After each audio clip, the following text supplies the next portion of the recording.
Shabbat Shalom, Israel and the strangers amongst us. Y'all check this out. Are you educated or indoctrinated? This is the difference between being indoctrinated versus being educated. First, let's get indoctrinated. Fact. I stole this from a government website, and it's their fault. It's not the best picture in the world. But they're saying here that this is the population size over time, going all the way back to, they believe way before the Bible says the world was created. But essentially, there's about 1 million people alive across the world for tens of thousands of years, and all of a sudden, somebody invents farming. And that means that extra population can be handled because there's more food. And all of a sudden, the population does that, and we have 7 billion people today. And how come the people with the same genes back here, who were just as smart as people here, they didn't think of planting something in the ground and harvesting it the next year? This is really magic back here. Right.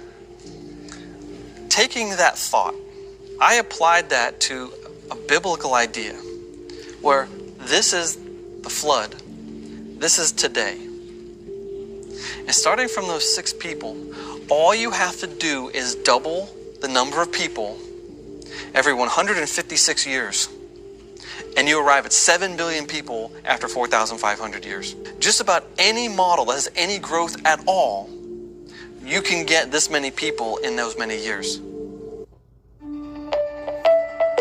If evolution was true and we existed for so many thousands of years before that, there should be trillions of people. Not that it's possible. Or someone should have invented farming earlier than that. Or another way to ask it is this. If 1 million people live for about 1 million years, where are the trillions of bodies? That's a really good question. They don't exist. There's no bones down there. Yeah, there are some ancient bones we found, great, but those are post-flood people. Right. There should be millions upon millions upon millions of cemeteries, old villages, and remains of people, and we don't find them. I believe it's because they didn't exist. Now, get educated. There's a huge population problem. The year at 0 is 250 million.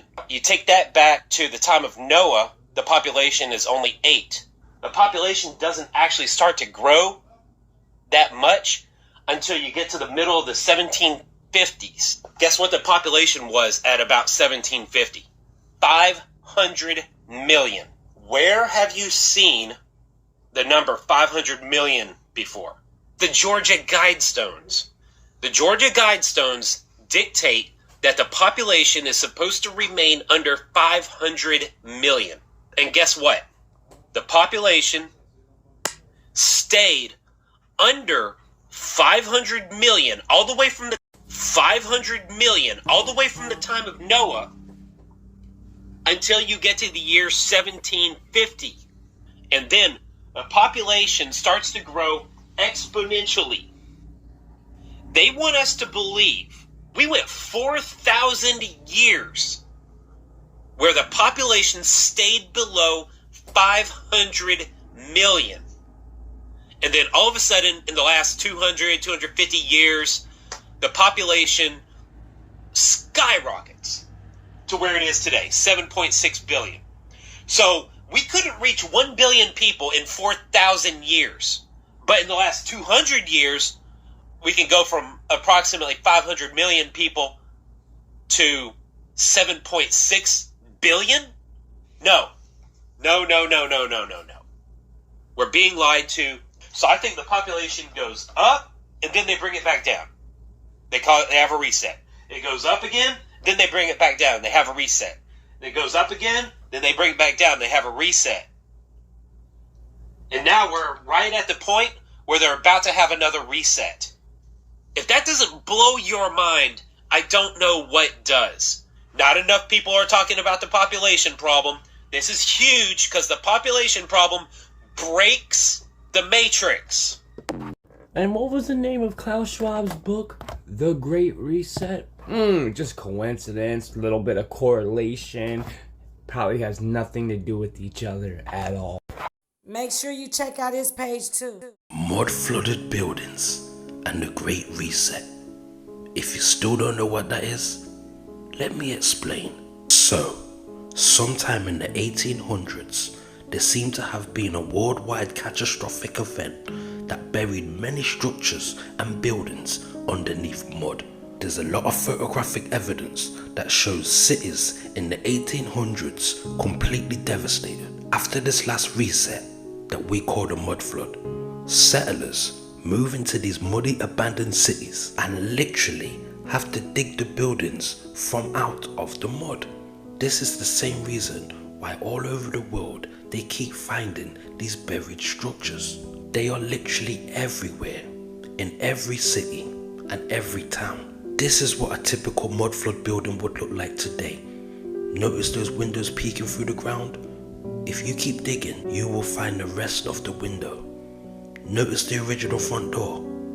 Oh my days. This has always been one of my favorites. Look where the front door is. Now look where the front door is after they've dug it up. Absolutely shocking. This is in Seattle, and they only dug this one up to build a car park when they noticed that they was driving on top of buildings. Some people say it's nothing more than a basement, and some people say it's normal to build on top of cities. But I want you just to think for a second. Imagine somebody building a city on top of your city. You would need a lot of mud to pull that off. It's definitely something you don't plan for. Y'all go check out his page and check this out. See that boat? That huge boat? Well, what's fascinating about this is in this book, they show all these huge boats. And let me show you. So this is 1893, right? So we're in 1893. You got people on horse and wagon.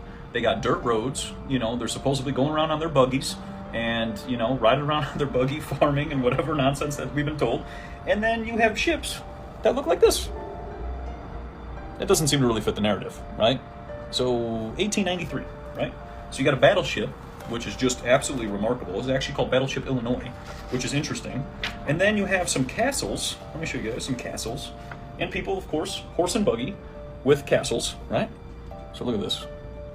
That is a castle. And then those people, oh, you see that little buggy right there, right next to the light? Right? And then they're sitting with their umbrellas, like almost like they're afraid of the sun. They've been taught to be afraid of the sun. And then we go into the cafe, which, you know, if I ever decided to go have a meal, I mean, I would love to go in a building like this, right? So this is horse and wagon time, 1893, and they're building buildings like this, riding around on buggies, but then having coffee in a place like that, right? That was right on the water. And then what's interesting is they show all these other people who supposedly live in huts, right? So these are people living in huts, which is interesting, right? So supposedly they're living in huts, but they're building buildings and ships like I just showed you. Now, Y'all go check him out, but this goes deeper. Check this out. The fact that the beginnings of electric car technology came into existence in 1839. Electric-powered cars were in development and put into use in the mid to late 1800s.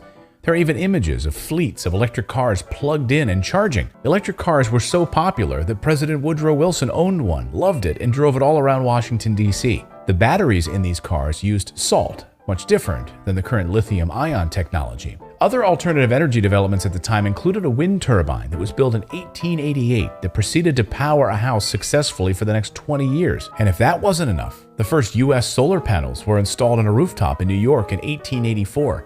Yeah, that's worth repeating. Solar panels installed on a rooftop 138 years ago. So knowing that all of these alternative energy ideas were discovered and in existence over a century ago, you can even imagine how advanced these technologies would be today if they were allowed to progress unfettered. Y'all go check his page out. For real, go check out all their pages because there's a wealth of knowledge over there. I love to follow people that provoke thought, that make me go research, that make me go look and dig like an archaeologist. You know, not a gold digger, but I want that history. Yeah, we've been lied to about a lot of things. Misinformed, played, bamboozled. So what we have to do now is we all have to go and research and share that which we have learned and educate each other. No arguing with each other, no talking crazy to each other. We're learning from each other. Shabbat shalom.